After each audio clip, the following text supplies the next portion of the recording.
Welcome back. જૂનાગઢમાં મહાશિવરાત્રીના મેળામાં 5મા દિવસે ભક્તોનું ઘોડાપૂરું મટ્યું છે. આવતીકાલે મહાશિવરાત્રીના દિવસે મેળામાં ભાગ લેવા માટે દેશભરમાંથી ભાવિકો આવી રહ્યા છે. એક તરફ પ્રયાગરાજમાં મહાકુંભ અને બીજી બાજુ જૂનાગઢમાં શિવરાત્રીના મેળાને પણ મિની કુંભ તરીકે ઓળખવામાં આવે છે. જૂનાગઢના મેળામાં આવતા તદ્દન મહાકુંભ જેવા દ્રશ્યો જોવા મળી રહ્યા છે. મેળામાં સાધુ સંતો, નાગા બાવાઓ અને ભક્તો માટે ધમધમતા અન્ન ક્ષેત્રો. આ તમામ દ્રશ્યો મહાકુંભમાં પ્રત્યક્ષ હોવાની અનુભૂતિ કરાવે છે. જે ભક્તો મહાકુંભમાં નથી જઈ શક્યા એવા ભક્તો આ મિની મહાકુંભમાં આવી ધન્યતા મેળવી રહ્યા છે. કહેવાય છે કે મહાદેવના માતા પાર્વતી સાથે શિવરાત્રીના દિવસે લગ્ન થયા હતા. અહીં આવતા ભક્તો શિવમય બની જાય છે. શિવરાત્રી પહેલા અખાડાઓને દેવી દેવતાઓની પરંપરાગત પાલખી અને રવાડી કાઢવામાં આવે છે. ભવનાથ તીર્થ ક્ષેત્રમાં ફરી અને મધ્યરાત્રે 12 વાગ્યે ભવનાથ મંદિરની મૃગી કુંડમાં સ્નાન કરે છે. આ દરમિયાન હજારો ભક્તો પણ હાજર રહે છે. દર્શન, ભક્તિ સહિત ભજન અને ભોજનનો લાભ લે છે.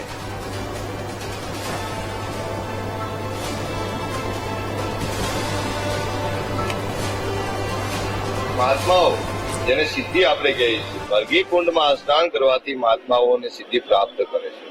તો એક સ્નાનનું મહાત્મ એવું છે કે કાંઈ બી સ્નાન રાતે 12 વાગે મરઘી કુંડમાં સ્નાન થાય છે. તો ભગવાનની તપસ્યા કરવાથી ગંગાજી પ્રગટ થયા છે. એ જ મરઘી કુંડ છે. એ મરઘી કુંડમાં મહાત્માઓ સ્નાન કરવાથી ત્યાં સિદ્ધિ કંઈ પ્રાપ્ત કરે છે અથવા દુઃખ દારિદ્ર માણસ યાદી વ્યાધિ ઉપાધિથી જગતને દૂર કરવા માટેનું એક એ મહિમા છે. અને એમાંથી સ્નાન કરવાથી ભગવાન શિવ પ્રસન્ન થાય છે. એટલે ખાસ કરીને મરઘી કુંડના સ્નાનથી જે મહાત્માઓ સ્નાન કરે છે એ દુઃખ દારિદ્ર બીમારીને હટાવે છે અને મહાત્માઓ સ્નાન કરવાથી ભગવાન શિવ એના પર પ્રસન્ન થાય. દેશમાં એક પણ સાધના પદ્ધતિ એવી નહીં હોય કે જેને ગિરનારને ટચ ન કર્યો હોય. ગિરનાર આવવું જ પડે તેવી દિવ્ય અને સેવ્ય ભૂમિ પર આપણો આ મેળો યોજાય છે. એનો બહુ જ આનંદ છે. મેળામાં આવનારા તરફ, વ્યવસ્થા કરનારા તરફ, પ્રશાસન તરફ સાધુ સંતોને પ્રણામ કરીને મારી ખૂબ ખૂબ શુભકામના વધાય અને સુચારુ રૂપે સુવ્યવસ્થિત, સ્વચ્છતાપૂર્ણ, પવિત્રતાપૂર્ણ આ આપણો શિવરાત્રીનો ભવનાથ મેળો સફળ અને સુફળ રહે એવી હનુમાનજીના ચરણમાં. ऐसा है कि माना जाता है कि महादेव की जैसे बारात निकलती है, ये रेवाड़ी का अर्थ है महादेव का मतलब जो है, जो रूप है, उस रूप की यात्रा करते हुए महादेव की तरह भस्मी लगाकर महादेव भस्म को अति प्रेम मानते हैं, भाव रखते हैं. और भस्मी जो होती है वो माता पार्वती जी का वो शरीर का पाया जाता है. इस तरीके से भस्म लगाकर जो है रेवाड़ी में निकलते हैं. महादेव उसी रूप को पसंद करते हैं. और महादेव शादी में जब जाते हैं तो भस्म लगाकर जाते हैं.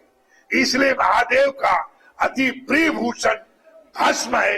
इसलिए भस्म का लेप लगाना अनिवार्य होता है.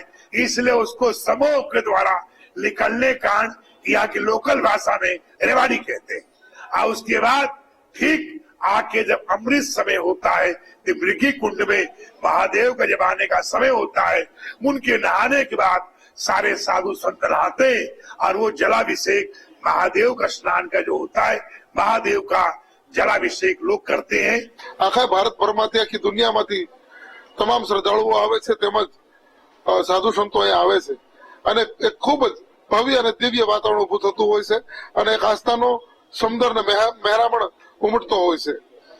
ખાસ વિશેષ શિવરાત્રીના દિવસે સવારથી લઈ ભાંગથી લઈ મહાદેવને ભાંગ અર્પણ કર્યા પછી મહાદેવનું વિવિધ પ્રકારે પૂજન થતું હોય છે અને પૂજન થયા પછી સાંજ સુધીમાં સાંજે 8 વાગે અહીંયા જે 3 અખાડા રહેલા છે, જૂના અખાડા, અગ્નિ અખાડા અને આવાન અખાડા, ત્રણેય અખાડાના તમામ દેવી દેવતાઓને લઈ તમામ સાધુ સંતો તેમને મુરઘી કુંડની અંદર સ્નાન કરાવવા માટે એક ભવ્યથી ભવ્ય શોભાયાત્રા નીકળે છે.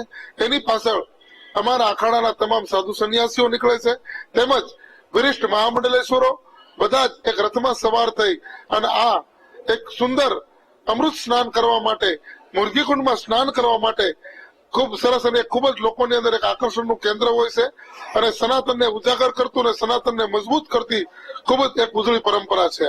મહાશિવરાત્રીના દિવસે રાત્રે 12 વાગે અહીંયા મુરગીકુંડમાં સાધુ સંતો બધા સ્નાન કરવા જાય છે. ત્યારે રાત્રે 12 વાગે જે સ્નાન કરવા જાય છે ત્યારે એવું કહેવામાં આવે છે કે શંકર ભગવાન ખુદ અહીંયા સ્નાન કરવા આવે છે. અહીંયા શિવરાત્રીના મેળાનું અહીંયા ખૂબ જ મહત્વ છે.